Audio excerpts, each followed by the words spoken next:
Hello everyone, my name is Zhassulan Ispolov and I'm 23 years old. I live in Iskemien and currently I'm studying in the University School of Medicine as a second-year medical student. Previously I was studying in the same institution but in the Faculty of Biological Sciences for 4 years. There I was participating in different kinds of researches and was trying to improve the science of Kazakhstan. For example, in 2017, me and the team of Nazarbayev University tried to use genetic engineering in order to modify genetically one strain of algae called Chlamydomonas. The results were pretty good and we presented them in Boston in 2017. And besides my curiosity in science, the reason I went into medicine is that I really want to help people. I think it's my foremost priority in life. Maybe for this reason I chose medicine instead of research, because medicine allows you to help people in the most direct way. I really love to see how patients respond to the different kinds of treatments, how they, after they get well, smile and are really grateful for help. It allows me to stay happy. I'm planning to become an ophthalmologist because I'm very intrigued by the way our eyes work.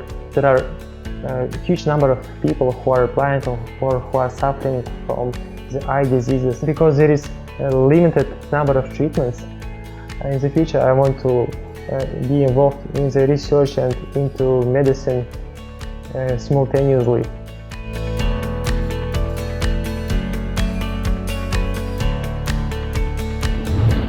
Perhaps you know someone whose life unfortunately ended with suicide. Do you remember how they behaved? Probably there were few warning signs, but you would never imagine that this will be the last time you see them. And the reason for this is that despite their unbelievable craving to share their feelings, their inner voice keeps whispering, this has to be a secret.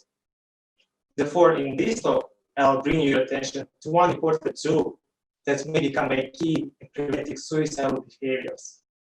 So there is a firm evidence that our behavior and mental health are imprinted in our genes via so-called epigenetic modifications. As the name implies, these are the small chemical groups that modify our genes. By binding to the DNA sequence, the alters the rate at which the products are produced. It leads to a major shift in the hormone balance, neural connections, and even brain activation patterns, all of which shape who we are. Most importantly, these modifications appear in response to surrounding environment and normally help us adapt to it. To make it simpler, let's consider animal model. Suppose this is a mother rat that doesn't want to care about her pups. What kind of adults will this pups most likely become? Happy and social? No, they'll be anxious and isolated. And this behavior is actually advantageous in an environment where the danger is high, food is scarce, and no one cares about you, because one must be highly alert and self-centered to survive. But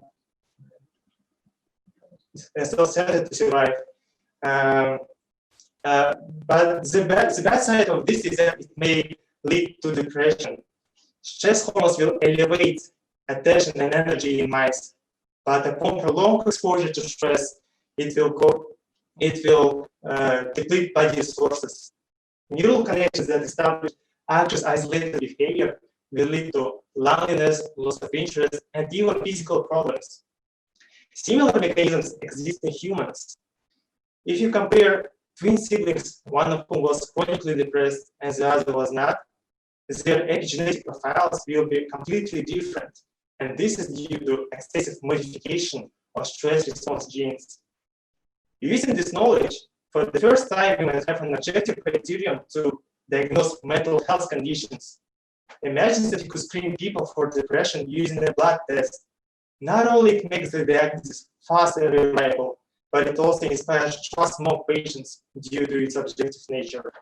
Please care about those who you love, because your attitude may literally change them on the genetic level. Thank you. It's quite an interesting subject. You were referring to a study on mice, I believe. I just wanted to ask where that study was carried out and when. I've never heard of this myself. That's why I'm curious. Is this something which is being looked at exactly right now or last year, or this is some old studies and the field wasn't progressing so much? Yeah, can you shed some light on that, please? Yes, of course. Such studies on mice were conducted in 90s or the beginning of 21st century, about 2000 something. Yes, about these years. Understood. Thank you.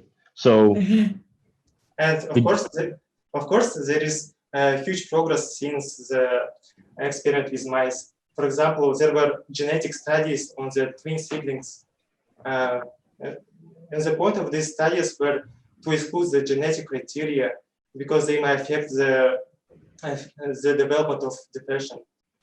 So they excluded genetic factor and just looked at the environmental factor for the development of depression.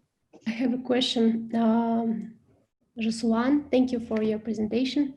I know that last data on suicides in Kazakhstan, it was very dramatic. I heard that we are on third place in terms of suicides in the world. So do you have some data or findings about like your study, your topic, and the relation to Kazakhstan? About the Kazakhstan, I do not really know because there is not much research in Kazakhstan. But in the world, it's about people who suffer from. In Kazakhstan, according to WHO, it's about 6,000 people who die from suicide each year, and it is statistics from 2012, I think. Okay. And do you have some data about how it affects men and women? Are there like difference? Is there any difference on that? Yes. As far as I remember, men were more affected by suicide, but the difference is not so much. Okay, thank you.